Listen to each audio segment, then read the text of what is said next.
Effect of ethidium bromide on super coiling of DNA. Ethidium bromide एक ऐसा chemical है, वो एक एंटी कॉइलिंग एजेंट है, इसको इंटरकलेटिंग एजेंट भी कहते हैं। यानी कि ये जो डीएनए की कॉइलिंग है, डीएनए जो फोल्ड हुआ होता है हिस्टोन प्रोटीन्स के अराउंड, उसको ये कम करता है और उसको ज़रा लूजन करता है डीएनए को। तो अगर आप डीएनए का कोई मॉलिक्यूल यानी कि कोई क्रोमोसोम या वैसे ही कोई क्रोमेटिन मटेरियल आप पुट कर दें एक एथिडियम ब्रोमाइड के सॉल्यूशन में या एक ऐसे एनवायरनमेंट में जहाँ पे एथिडियम ब्रोमाइड मौजूद हो एनवायरनमेंट में, तो उसकी वजह से जो डीएनए है ना, उसकी कॉइलिंग कम होती जाएगी, वो खुलना शुरू हो जाएगा और फिर वो एक open form of circular DNA produce कर सकते हैं। यानी कि अगर आप एक प्लाज्मिड ले रहे हैं तो अब वो ज़रा ओपन हो जाएगा प्लाज्मिड, क्योंकि सर्कुलर डीएनए होता है। For example like this, plasmid usually हमें इस तरह से सर्कुलर फॉर्म में मिलते हैं कि उसके कोई प्रॉपर एंड नहीं होते, दोनों हिस्से आपस में जुड़े हुए होते हैं। तो इसकी sorry open form of circular DNA का मतलब है कि उसकी कॉइलिंग कम होगी, वो सर्कुलर ही रहेगा, उसके अंदर कोई कट नहीं लगेगा, ना ही वो लीनियर होगा। लेकिन वो जो बहुत करीब करीब, और जिस तरह आप समझ लें कि नलकी के ऊपर बड़ा खींच के धागा चढ़ा हुआ होता है, उसकी बजाय वो थोड़ा लूजन अप हो जाएगा। That is the effect of ethidium bromide. और this word is important, intercalating agent, इस पे एमसीक्यूज बन सकता है। इसके अलावा एथिडियम ब्रोमाइड के और भी इफ़ेक्ट्स होते हैं कि एक तो ये कि वो सुपर कॉइलिंग को कम कर देता है, लेकिन इसके अलावा एथिडियम ब्रोमाइड एक म्यूटाजिन के तौर पे भी एक्ट कर सकता है, डीएनए के अंदर म्यूटेशंस काज कर सकता है, और वो म्यूटेशंस ज़्यादातर जो हैं वो कार्सिनोजेनिक होती हैं, यानी कि उनकी वजह से कैंसर प्रोड्यूस होने का खतरा होता है। और अगर तो डेवलपमेंट के प्रोसेस में एम्ब्रियो को एथिडियम ब्रोमाइड के साथ उसका एक्सपोजर हो जाए, तो फिर ये एक टेट्रोजिन भी काज कर सकता है, यानी कि जो बेबी की डेवलपमेंट है उसके अंदर प्रॉब्लम्स काज कर सकता है। और ये मुसलसल यानी कि कोई उसकी डेवलपमेंट के अंदर कोई मसला आ जाए तो उसकी बॉडी परमानेंटली डिफॉर्म हो सकती है। Next topic number 47 is phenotypic traits exhibited by plasmids. इस टॉपिक के अंदर बेसिकली ये बताया हुआ है कि प्लाज्मिड्स की वजह से, प्लाज्मिड्स का जो डीएनए है उसकी वजह से कौन कौन सी ट्रेट्स यूजुअली इफेक्ट होती हैं, कि नेचुरली प्लाज्मिड जो प्रेजेंट होते हैं वो किस चीज़ के लिए प्रेजेंट होते हैं। सबसे पहले तो यहाँ पे साइज दिया हुआ है कि प्लाज्मिड्स जो हैं वो प्रोकैरियोट्स में वो तकरीबन 10⁻6 से लेके 200 मल्टीप्लाई बाई 10⁻6 डाल्टन्स तक इनका साइज हो सकता है। ठीक है, ये 106 नहीं है, ये बल्कि 10⁻6 है। यहाँ पे इस नीचे वाले सेक्शन में ठीक करके वैल्यूज़ लिखी हुई हैं, तो आप ये ध्यान रखिएगा। वैल्यूज़ जो हैं, जो स्पेशली इस तरह की जो पूरे चैप्टर के अंदर एक या दो वैल्यू होती है ना, इसको याद कर लिया करें या नोट डाउन कर लिया करें कि जो है, ताकि इसको बार बार आप पढ़ें, ताकि ये याद रह जाए, क्योंकि इस तरह की वैल्यूज़ जो होती हैं वो पूछ ली जाती हैं एमसीक्यूज़ में, अक्सर इन पे बन जाता है MCQ. Let's come back to the topic.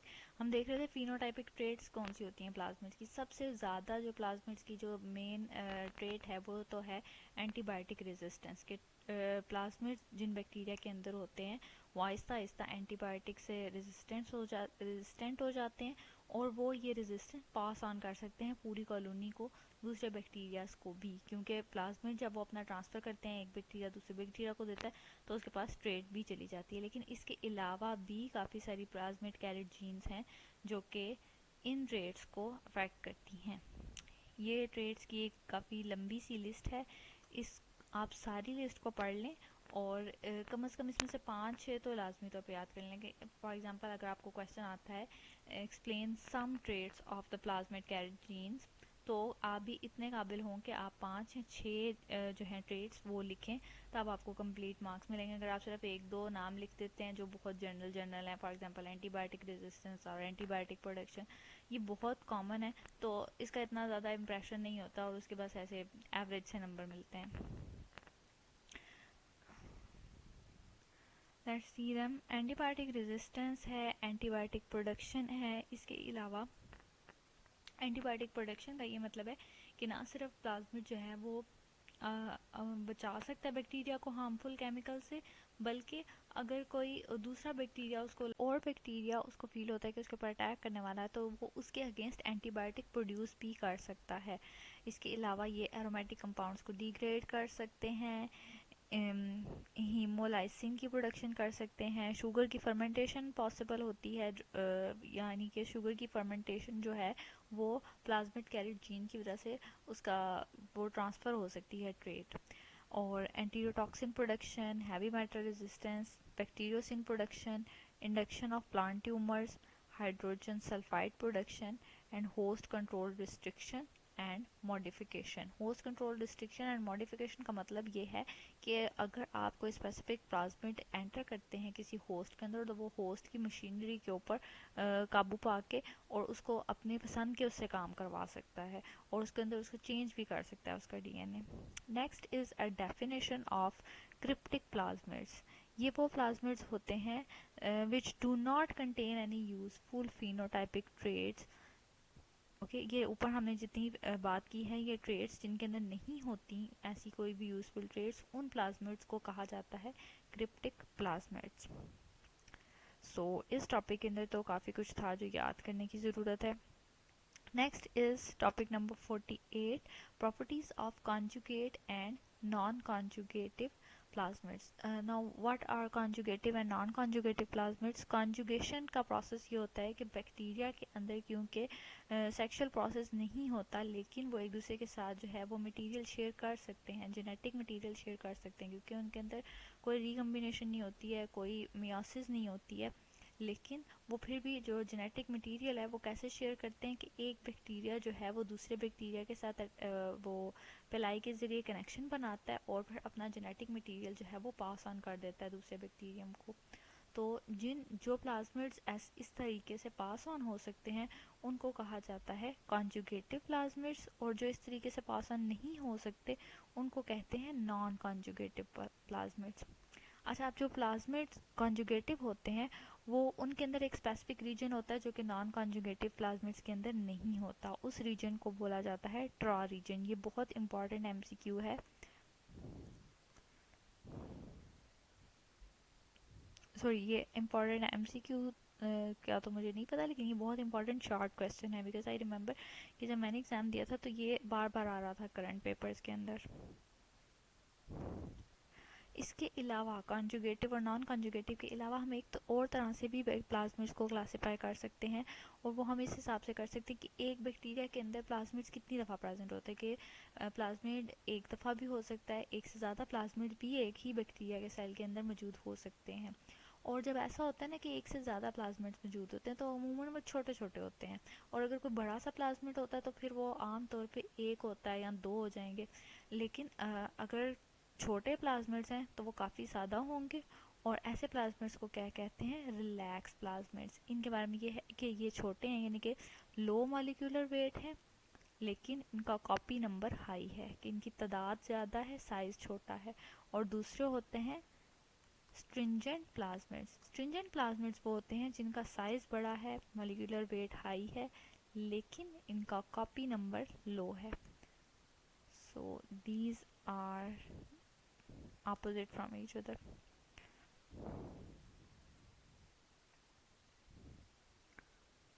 Okay then ये ट्रा जीन की डेफिनेशन लिखी हुई है दोबारा से। Next is host range of plasmids. Host range of plasmids का मतलब ये है कि जैसे हमने पिछले टॉपिक में बात की थी कि प्लाज्मिड जो है वो होस्ट के अंदर चेंजिंग काज कर सकता है, या होस्ट को मजबूर कर सकता है कि वो प्रोटीन प्रोडक्ट जो है वो प्रोड्यूस करवाए, जीन को एक्सप्रेस करे, क्योंकि हमारा मकसद तो यही है ना कि हम प्लाज्मिड के अंदर जीन डाल के भेज रहे हैं तो वो जीन एक्सप्रेस हो। हम इतनी ही मेहनत वैसे ही तो नहीं कर रहे, तो उसके लिए वो ऐसे होस्ट पे एक्ट करनी चाहिए कि जो इसके काबू में आ भी जाए। उसको कहते हैं होस्ट रेंज, यानी कि प्लाज्मिड जितने होस्ट को पे कंट्रोल पा सकता है, कंट्रोल कर सकता है उसे, उस that is the host range of plasmids. तो कुछ जो प्लाज्मिड्स होते हैं उनकी एक बड़ी नैरो सी होस्ट रेंज होती है, बड़ी रिस्ट्रिक्टेड सी, और कुछ की बहुत वाइड सी होस्ट रेंज होती है।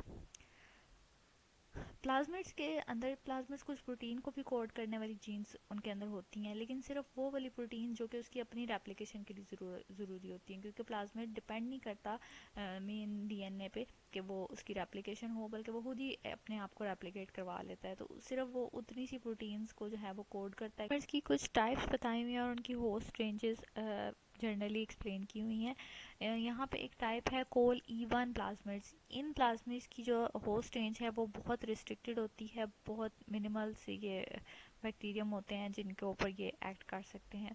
लेकिन आप दूसरी तरफ देखें तो काफ़ी सारे ऐसे प्लाज्मिड्स हैं जहाँ पे यहाँ पे इनके दो नाम बताए हुए हैं, दो एग्जांपल्स दी हुई हैं, RP4 and this is RSF1010। ये वो प्लाज्मिड्स हैं जो कि स्ट्रेप्टोकोकस यूरियस से एक्सट्रैक्ट किए गए हैं और इनकी एक बहुत ब्रॉड होस्ट रेंज होती है, यानी कि काफ़ी ज़्यादा ये बैक्टीरिया पे जो है वो रिएक्ट कर सकते हैं और उनको कंट्रोल कर सकते हैं।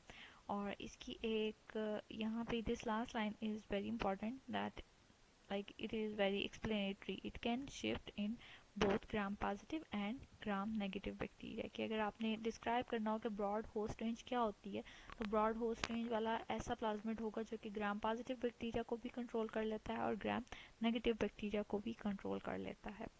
Next is topic number 50, partitioning and segregative stability of plasmids. Stability of plasmids का मतलब ये होता है कि जब कोई भी सेल डिवाइड करता है, यानी कि एक सेल से दो सेल्स में डिवीजन हो जाती है उसकी, तो उसके अंदर जो प्लाज्मिड है वो भी दोनों सेल्स के अंदर ही ट्रांसफ़र हो के पेरेंट सेल के पास एक प्लाज्मिड था, वो रेप्लिकेट करके दो प्लाज्मिड बने और एक एक दोनों डॉटर सेल्स के पास चला जाए। लेकिन सारे प्लाज्मिड्स इस तरह से स्टेबल नहीं होते हैं। जो मेन डीएनए होता है वो तो उसके स्पिंडल फाइबर्स उसको खींच के ले जाते हैं और वो पूरा जो सेल डिवीजन का प्रोसेस है उसके साथ होता है, लेकिन प्लाज्मिड्स की स्टेबिलिटी जो है वो सर्टेन जीन के ऊपर डिपेंडेंट होती है।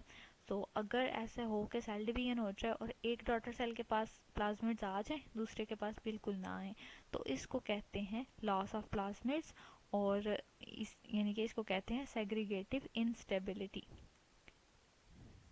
सेग्रीगेटिव इंस्टेबिलिटी इज दैट, और सेग्रीगेटिव इंस्टेबिलिटी को ना हो इसके लिए क्या ज़रूरी होता है कि जो आपका प्लाज्मिड है उसके अंदर ऐसी जीन्स मौजूद हों, ऐसा रीजन मौजूद हो, उस रीजन को कहते हैं पार रीजन।